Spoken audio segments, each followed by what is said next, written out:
오늘은 그 조선 업황이 개선되는 걸 조금 빠르게 확인할 수 있는 한 가지 방법에 대해서 좀 말씀을 드리겠습니다. 물론 이제 해당 이슈만 보고 수혜다 아니다 이런 이분법적인 논리를 이제 하지는 않으시겠지만은 이제 여러 가지 입체적인 관점 중에 하나라고 생각을 하시면 될 것 같습니다. 이제 보고 계시는 화면은 그 화인베스틸이라는 회사의 홈페이지인데요. 이 조선 기자재 쪽에 베팅하시는 분들은 뭐 잘 아시겠지만은 이제 화인베스틸이라는 이런 기업은 뭐 조선용 형광, 그러니까 쉽게 말해서 이 선박을 건조하는 데 사용되는 이 철강 자재들을 납품하는 회사입니다. 이 조선용 형광이라는 거는 뭐 인버티드 앵글, 뭐 등변 앵글로 이런 것들로 이제 구분을 할 수 있는데 이제 이런 것들은 그 후판을 지지하고 또 이제 파도에 의한 충격을 좀 흡수를 이제 잘 해준다는 면에서 굉장히 중요한 부품들입니다. 특히 이제 보고 계시는 이 주력 제품 같은 경우에는 이게 이제 뭐 일반 선박이든 친환경 선박이든 상관없이 사용이 되는데 사실 이제 이 부품 같은 경우에는 이제 일본에서 수입을 하던 부품이었는데 이제 이 기업이 국산에 성공을 하면서 이제 현재는 삼성중공업을 제외하고는 모든 기업들에 납품을 하고 있습니다.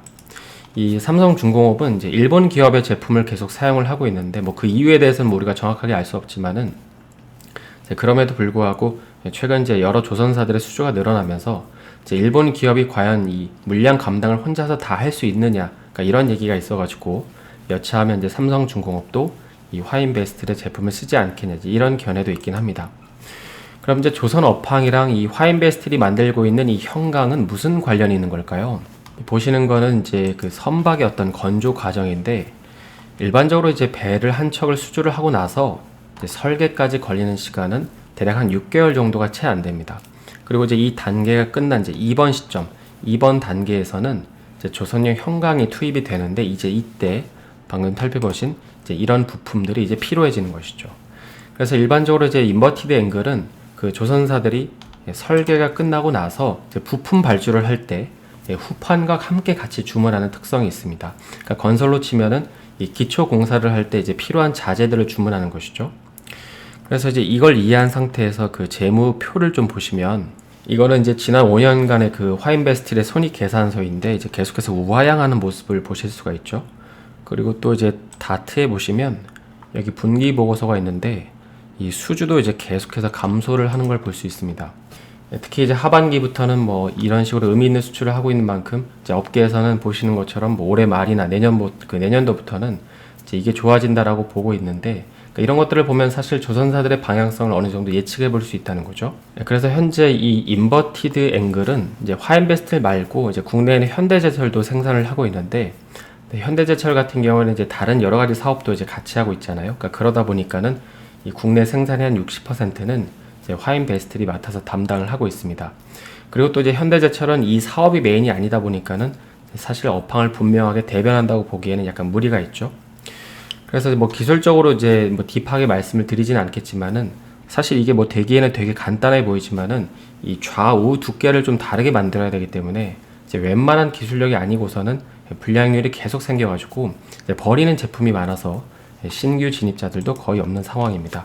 그러니까 이 기업이 이제 진입 장벽도 높은데 그러다 보니까 이제 지표도 될 수 있다는 거죠. 그래서 이런 이유 때문에 화인베스틸은 이제 조선 업황이 좋아질 때 이제 가장 앞단에서 체감을 할 수 있는 기업인데 물론 이제 이거는 업황에 관해서 그렇다는 거지. 이제 기업을 보실 때는 이 원재료를 사오는 포스코에서 뭐 얼마에 사오는지 그리고 이제 현강 가격을 이제 조선사들한테 얼마에 잘 전가를 하는지, 그러니까 이런 것들을 같이 보셔야겠죠.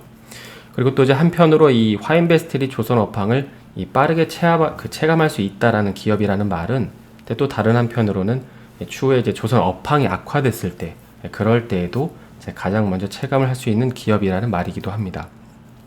그래서 이제 조선업을 살펴보시는 분은 이제 이 기업을 좀 간간히 분기 보고서를 통해서 참고를 하실 수 있고요. 다음으로 이제 두 번째로 살펴볼 점은 최근에 이제 조선사들이 엄청난 수주를 하고 있다는 기사를 많이 보시고 계실 텐데 그런데 이제 실제로 이들 기업들이 열심히 배를 만들고 있는지 확인할 수 있는 방법 한 가지에 대해서 생각을 또 해보겠습니다.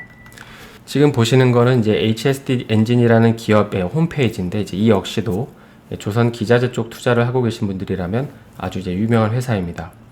사실 이제 조선 산업의 핵심 중에 하나는 엔진이 있죠. 특히 이제 이 HSD 엔진은 그 저속 디젤 엔진 부면에서 이제 시장 점유율을 한 20% 정도를 차지하면서 국내 현대중공업에 이어서 세계 2위 기업입니다.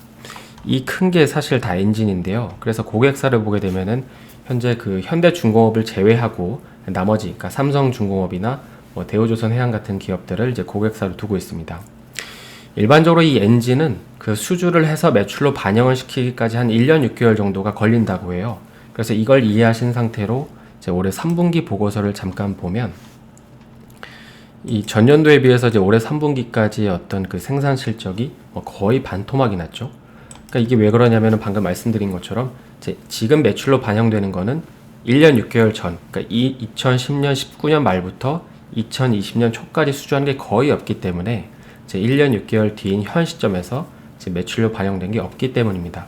그러다 보니까는 가동률도 이제 51%로 뭐 거의 절반은 늘고 있다고 봐야겠죠. 그리고 이제 조금 더 보면 여기 이제 내려서 보시면 제품의 가격 변동 추이라는 게 있는데 가격이 이제 작년에 비해서 계속해서 떨어지는 것도 확인을 해볼 수 있습니다.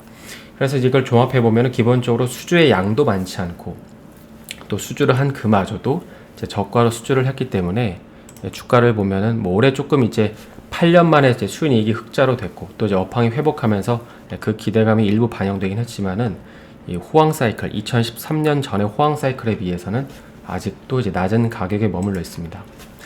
그럼 이제 이 회사의 어떤 부분을 봐야 이 조선사들이 열심히 일을 하고 있는지를 알 수 있는 걸까요? 사실 이제 이걸 이해하려면 조금 어려운 개념인데 이 매출 채권이라는 걸 좀 보면서 이 숫자가 좀 줄어드는 걸 확인을 해야 됩니다.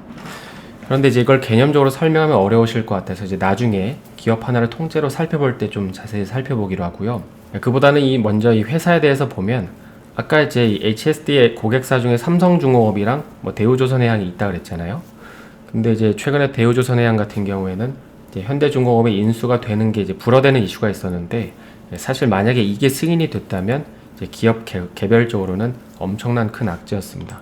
왜냐하면 이제 방금 설명드린 것처럼 이제 현대중공업 같은 경우에는 자체적으로 엔진을 만들기 때문에 만약에 두 기업이 합병을 하게 되면 앞으로 대우조선해양은 이제 HSD 엔진이 아니라 이제 현대중공업한테 엔진을 납품받기 때문이죠. 그래서 실제로 이제 대우조선해양 같은 경우에는 여기 매출 비중이 무려 13%나 되는데 그러니까 이 점유율이 이제 없어지는 거니까 엄청난 악재였던 것입니다.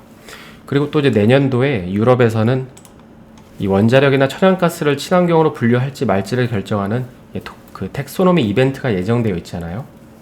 그래서 현재 컨센은 이제 우크라이나 사태도 그렇고 뭐 어쨌든 이 에너지 공급을 좀 다변화되는 목소리가 계속 나오고 있는데 그러다 보니까는 이제 결국 인정을 해야 되지 않겠냐 이런 이제 컨센이 있는데 만약에 그렇게 된다면은 이 LNG 운반선 수요는 이제 더 늘어날 수밖에 없겠죠.